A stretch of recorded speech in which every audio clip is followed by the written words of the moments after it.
शाम का हो तो सुबह का ना हो। लेकिन हाँ, हम लोग तीजा चालीसवा करते हैं, हमारे मरहूमिन को सवाब पहुंचता है। हमारे पास दलीलें हैं। कुछ लोग इनकार करते हैं कि तीजा चालीसवा से कोई फायदा नहीं, लेकिन हमारे मरहूमिन को फायदा पहुंचता है। और हम सुन्नी हजरात कोई बात बोलते तो बगैर दलील के नहीं। हदीस के अंदर आया, एक साहबी रसूल हजरत साद बिन उबादा, हजरत साद बिन उबादा की मां का इंतकाल हो गया। नबी की बारगाह में पहुंचे, या रसूल अल्लाह मेरी मां का इंतकाल हो गया, मैं चाहता हूं अपनी मां के नाम से कुछ सदका कर दूं, खैरात कर दूं। मेरे आका ने फरमाया, ऐसा मदीना के अंदर पानी की कमी है, तुम अपनी मां के नाम से कुआं खुदवा दो। हजरत साद ने कुआं खुदवाया। जब कुआं तैयार हो गया, नबी की बारगाह में तशरीफ लाए, या रसूलल्लाह कुआं तैयार हो गया।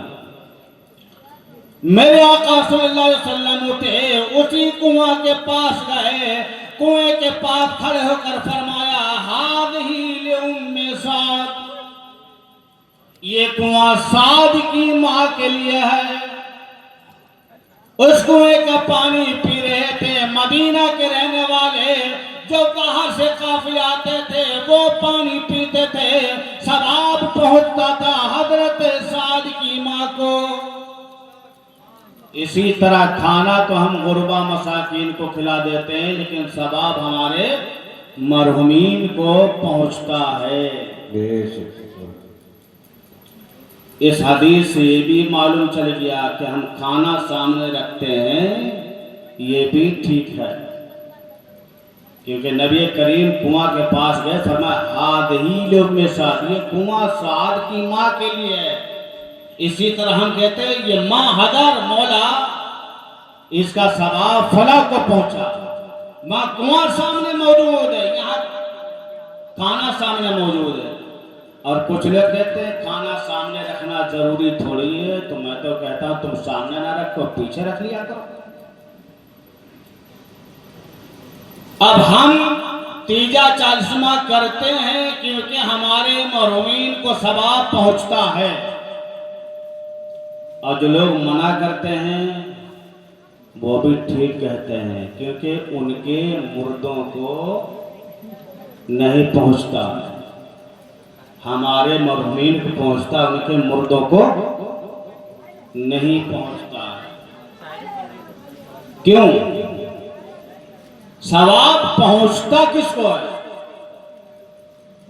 हदीस के अंदर आया है, एक इंसान जिसका नाम था आस बिन वाइल, ये मुनाफिक था, मुनाफिक नबी का कलमा पढ़ लिया लेकिन मुनाफिक था। जिंदगी भर इनकार करता रहा, मर जाएंगे मिट्टी हो जाएंगे, ना कब्र में मुड़कर नकीर आएंगे, ना पुलसरात है, ना जन्नत है, ना दोज़ख है। लेकिन जब इसके मरने का वक्त करीब आया तो इसने चुप्पी थाम ली। इसके दो बेटे थे, एक का नाम था हिशाम, एक का नाम था अमर।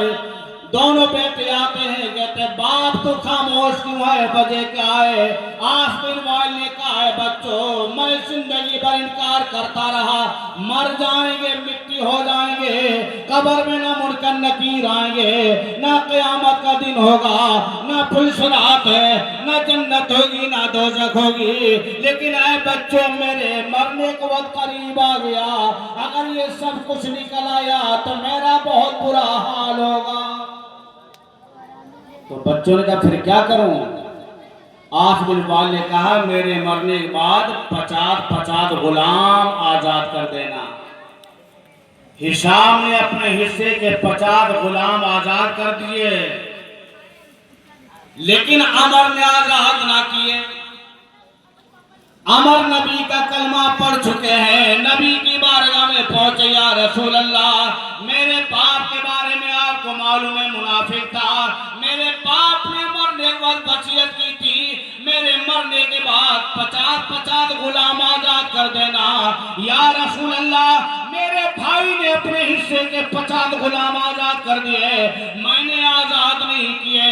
या रसूल अल्लाह, अगर आप इजाजत देंगे तो मैं आजाद करूंगा, अगर आप इजाजत नहीं देंगे तो मैं आजाद नहीं करूंगा। मेरे आका ने क्या फरमाया, ऐ अमर बिना सुनो, इन काना मुस्लिमन तक तुमन हो और सदक तुमन हो और हजज तुमन हो बलग हो दाले। ऐ अमर, अगर तुम्हारा बाप मुसलमान मरता तुम उसकी तरफ से गुलाम आजाद करते, उसकी तरफ से सदका करते, उसकी तरफ से हज करते तो जरूर उसको पहुंच जाता, लेकिन तेरा बाप मुसलमान नहीं मरा है, लिहाजा पहुंचने वाला नहीं है। मसला साफ हो गया। हमारे मरहूमीन मुसलमान है ना, और मुसलमानों को पहुंचता है, उनके मुर्दे मुसलमान नहीं है तभी नहीं पहुंचता। मेरा आका ने फरमाया, ऐ अमर, अगर तेरा बाप मुसलमान होता, खैरात करता, सदका करता, गुलाम आजाद करता तो पहुंच जाता, लेकिन तेरा बाप मुसलमान नहीं मरा है। आज हर इंसान सोचता है कि हम अच्छे हैं, हम अच्छे हैं, लेकिन अच्छा है कौन? जिसको दुनिया के लोग अच्छा कहें, और जिसको दुनिया के लोग अच्छा कहे समझ लो वो जन्नती है। जन्नत, इंसान अगर जन्नती है तो उसका पता दुनिया ही में चल जाता है। अगर लोग तारीफ करें फला इंसान अच्छा है तो वो जन्नती, और लोग अगर उसको अच्छा ना कहें, बुरा कहें तो समझ लो वो जहन्नमी। हदीस के अंदर आया, नबी करीम सल्लल्लाहु अलैहि वसल्लम के सामने से एक जनाजा गुजरा। सहाबा करते, या रसूल अल्लाह, ये बहुत अच्छा इंसान था। मेरे आका ने फरमाया, वजबत वाजिब हो गई। थोड़ी देर के बाद दूसरा जनाजा गुजरा। सहाबा करते, या रसूल अल्लाह, बहुत बुरा इंसान था। मेरे आका ने फरमाया, वजबत वाजिब हो गई। सहाबा करते, या रसूल अल्लाह, बात समझ में नहीं आई। पहला जनाजा गुजरा, मैंने कहा बहुत अच्छा इंसान था, आपने फरमाया वजबत वाजिब हो गई।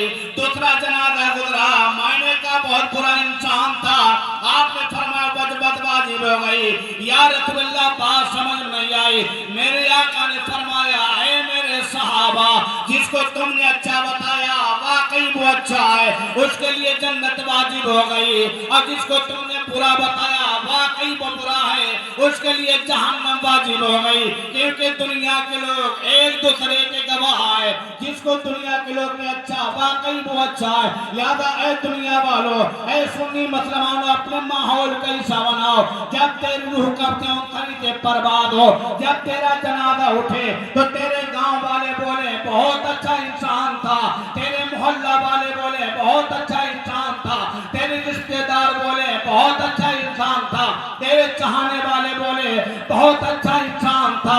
अगर तेरे मरने के बाद तेरी बस्ती से आवाज बुलंद हुई बहुत अच्छा है, रिश्तेदारों की आवाज बुलंद हुई बहुत अच्छा था, अगर चाहने वालों की आवाज बुलंद हुई बहुत अच्छा था, लोगों की आवाज बुलंद हुई बहुत अच्छा था, तो समझ ले तू जन्नती है। और तेरे मरने के बाद अगर आवाज बुलंद हुई, मोहल्ला वाले बोले बहुत बुरा इंसान था, गांव वाले बोले बहुत बुरा इंसान था, रिश्तेदार बोले बहुत बुरा इंसान था, तो समझ लो तेरे लिए ईद मिलाद नबी पीरे तरीकत हुजूर सैयदी सरकार हुसैन मिल्लत, नारे तकबीर, नारे रिसालत, सुभान अल्लाह सुभान अल्लाह। आज के दौर में तो हर इंसान ये सोचता है कि हम अच्छे हैं, लेकिन अच्छा वो है जिसको दूसरे लोग अच्छा कहें।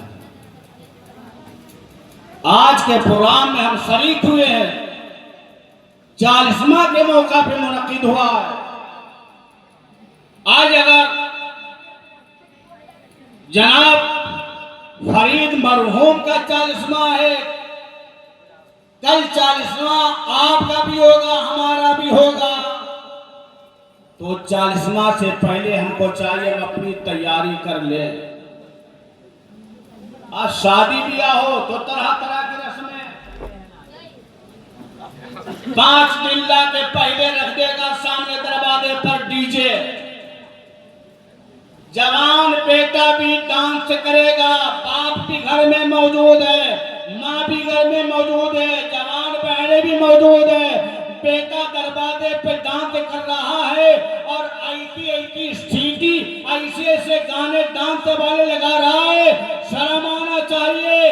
उन माँ बाप के आंखों का पानी मर चुका है कि बाप भी घर में मौजूद है, माँ भी घर में मौजूद है और जवान बेटी भी घर में मौजूद है। और जवान बेटे ने शादी ब्याह के मौका पे लाके दरवाजे पर डीजे रखा और उसमें ऐसा गाना लगाया कि सुनने वाले को हया जाती है, लेकिन उस नौजवान को शर्म नहीं आती है जो अपनी बहन, अपनी माँ, अपने बाप के सामने गंदे गाने अपने दरवाजे पे लगाकर बजाता है। और अगर उलमा मना करें तो क्या कहते हैं, अगर बाजा ना बजे तो मालूम होता है कि शादी नहीं है, ये मैयत हो। शादी साल में एक, शादी जिंदगी में एक मर्तबा होती है, एक मर्तबा होती है जिंदगी में शादी। खुशी मना लेंगे, यही खुशी थी। शरीयत मुस्तफा का कानून तोड़ करके खुशी मना रहा है। तो मरना भी तो एक मर्तबा है ना, तो मरने के ऊपर भी डीजे का इंतजाम कर लिया कर। एक ही बार तो मरना है। अपनी जिंदगी को शरीयत मुस्तफा के साथे में ढाल लो और याद करो एक दिन मरना है। शादी ब्याह अगर हम करते हैं तो इतनी लालच हमारे अंदर भर चुकी है, क्या कहेंगे, फला जगह लगी थी वहां बुलेट मिल रही थी, मतलब क्या है, और बुलेट मिल जाए। जितना मालदार है उतना ही बड़ा लालची है, क्योंकि गरीब है वो तो गरीबों में शादियां कर लेता है और अमीर अपनी बराबरी तलाश करता है, कहता हमारे बराबर को होना चाहिए। क्या बराबरी तो देखना चाहता है, दौलत में बराबरी देखना चाहता है, तो बराबरी नहीं देखना चाहता है, बल्कि तू इतना बड़ा लालची है तो दौलत देखना चाहता है। अब फिर सोचता है कि हम कामयाब हो जाए। हमको चाहिए हम शादी की दौलत देख कर ना करें, किसी का मकान देख कर ना करें, बल्कि हम शादी करें तो ये देख लें कि लड़की का माहौल कैसा है, लड़की दीनदार है या दीनदार नहीं है, उसके घर में पर्दा है या पर्दा नहीं है, ये देख लें। दमिश्क के वक्त का गवर्नर है नजमुद्दीन। आप शादी नहीं कर रहे हैं, आपके रिश्तेदार, आपके बड़े भाई कहते हैं भाईजान शादी कर लो।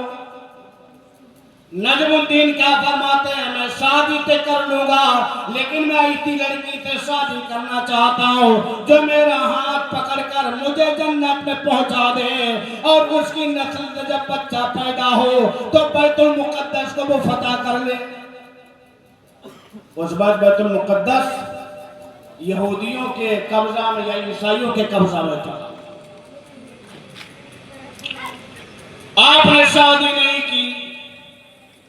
एक दिन दमिश्क की जामा मस्जिद में नजमुद्दीन भी मौजूद है, वक्त का खलीफा भी मौजूद है। एक लड़की आती है और कहती इमाम साहब मेरी शादी करा दो।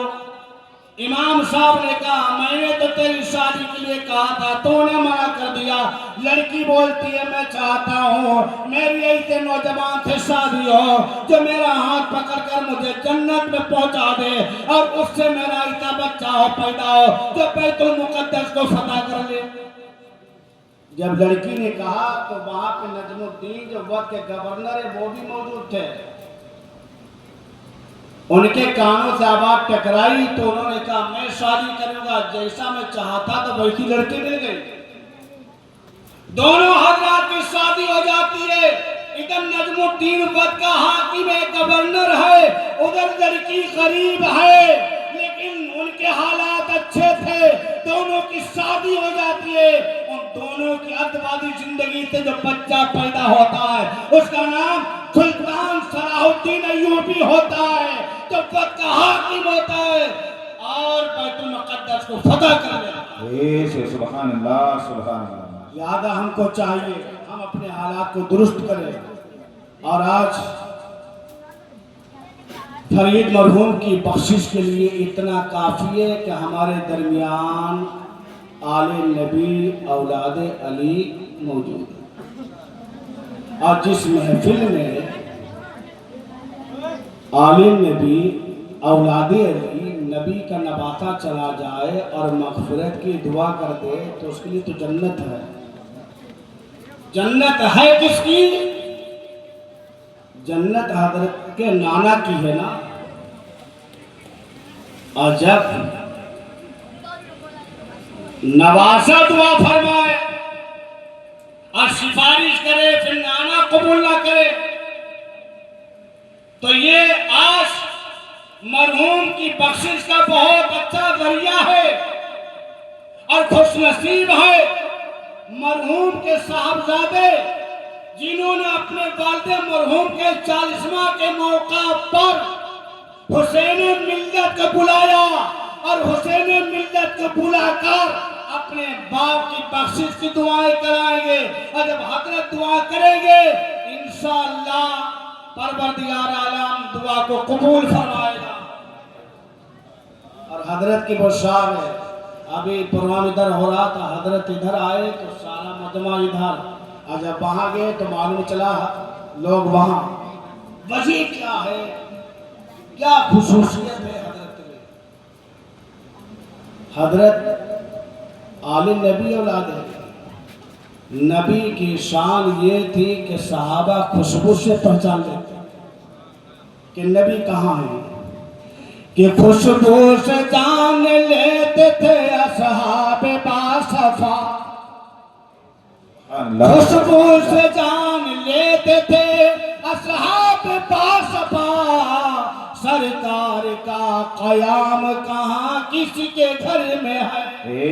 सुभान अल्लाह, सुभान खुशबू अल्लाह। जान लेते थे। यहाँ हजरत को लोग पूछ पूछ के पहुंच जाते हैं, बैठा के जहाँ कोई ना पहुंचे, लेकिन हजरत जहाँ पहुंच जाए, जहाँ शमा हो परवाना ना हो। अरे चराग जहाँ पे होगा परवाना तो वहां पहुंच ही जाएगा। हजरत शमा है और हम परवाना है, परवाना। और जब शमा जलेगी तो परवाना तो आगे उस पर छाबर हो ही जाएगा। तो आज हम सब खुशनसीब हैं कि हजरत कि हम जियारत कर रहे हैं, हजरत के दीदार से मुशर्रफ हो रहे हैं। और खुशनसीब वो इंसान है जो हजरत के हाथ पर हाथ दे चुके हैं, हजरत के मुरीद हो चुके हैं। और खुशनसीब वो भी होंगे जो हजरत के हाथ पे हाथ देकर हजरत के मुरीद हो जाएंगे। और इसमें हजरत का कोई फायदा नहीं है। कोई सोचता है कि हम मुरीद हो जाएंगे, हजरत का फायदा, हजरत का क्या फायदा है? फायदा तो हमारा है ना, हमारा फायदा है। हम जब मुरीद हो जाएंगे फैज हमको मिलेगा और हजरत के वसीले से हम जन्नत के हकदार बन जाएंगे। तो कोई ये ना सोचे मुरीद होगा या खलीफा बनकर कि हजरत का एहसान है, ये हजरत का एहसान है जो अपनी खिलाफत अता फरमा देते हैं और लोगों को अपना मुरीद बना लेते हैं। और जब कोई खलीफा या मुरीद बन जाता है वो फख्र करता है कि फला का वो खलीफा है, फला का मुरीद है। तो आप खुशनसीब हैं, हजरत के हाथ पे हाथ दीजिए अगर मुरीद कहीं से नहीं हुए हैं। ये हमारी बख्शिश का जरिया है, हमारी दुआ रब्बे कदीर हम सबको सिरात मुस्तकीम पर चलने की तौफीक अता फरमाए। अस्तगफिरुल्लाह रब्बी मिन कुल्लि ज़म्बि व अतूबु इलैह। नहीं सकता, अगर बहिरा बना देता तो तू सुन नहीं सकता। रब का शुक्र अदा कर, तेरी आंखें सलामत है, तेरे पैर सलामत है, तेरे हाथ सलामत है, तेरे कान सलामत है, तेरा जिस्म सलामत है। रब का शुक्र अदा कर मौला, तूने मेरे पैर सही बनाए, मेरे हाथ सही बनाए, मेरी आंखें सही बनाई, कान सही अता किए, बोलने वाली जबान अता फरमाई। मौला तेरा लाख लाख एहसान है, अल्लाह का शुक्र अदा कर। खालिक को याद रखे कि मेरा पैदा करने वाला भी कोई है।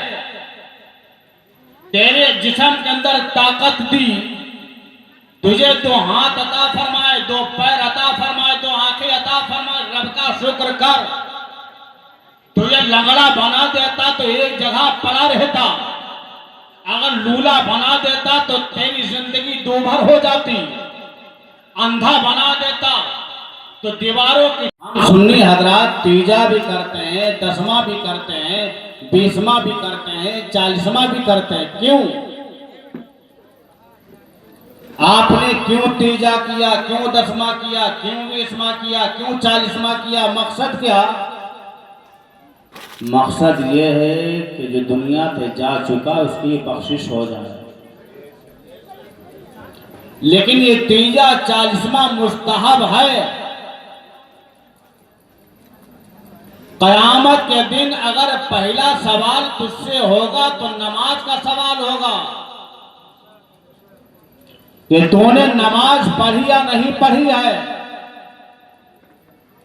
कयामत के दिन तुझसे सवाल होगा रोजे का, तुझसे सवाल होगा ज़कात का। परवरदिगार आलम ने तुझे पैदा किस लिए किया? परवरदिगार आलम इरशाद फरमाता है, वमा खलक़तुल जिन्ना वल इंसा इल्ला लियअबुदून। मैंने जिन्नातों को और इंसानों को अपनी इबादत के लिए पैदा फरमाया। हमारी तख्लीक का मकसद ये कि हमारा अभी तो वक्त है तो उठ सकता है। आजान क्या बात तेरे कानों में आती है, तेरे अंदर ये ताकत है तो उठ सकता है। एक वक्त ऐसा आएगा कि लोग तुझे उठाए।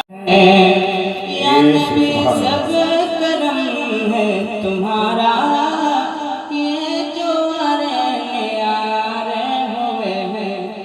या नबी सब करम है तुम्हारा, ये जो आरे हुए हैं। अब कमी का तस्वुर भी कैसा, कमी का तस्वुर भी कैसा। करम है तुम्हारा नबी, सब करम है तुम्हारा। ये जो न्यारे हुए हैं, या नबी सब करम है तुम्हारा। या नबी सब करम है तुम्हारा। या नबी सब करम है तुम्हारा। अब कभी का तस्वुर भी कैसा, जब समझते तुम्हारे हुए हैं।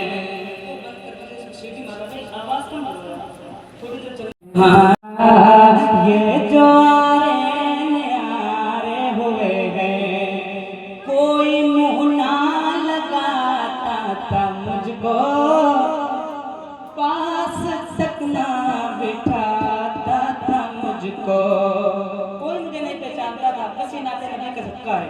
हाँ, कोई मुँह ना लगाता था मुझको, पास तक ना बिठाता था मुझको।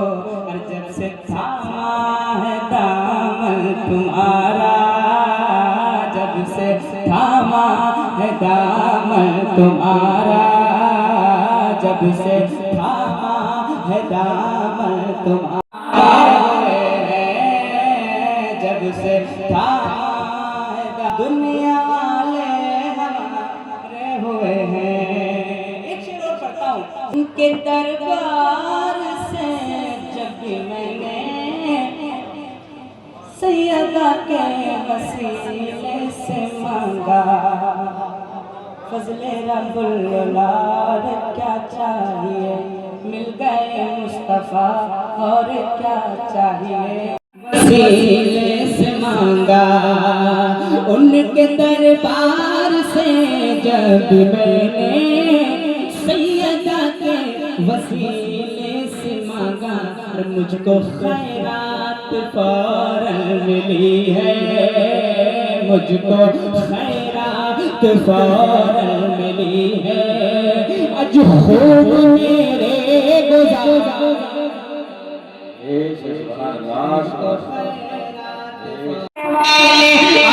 उम्मत है सैयदा के घर वाले, आबरू उम्मत है सैयदा के घर वाले। वक्त की जरूरत है सैयदा के घर वाले, वक्त की जरूरत है सैयदा के घर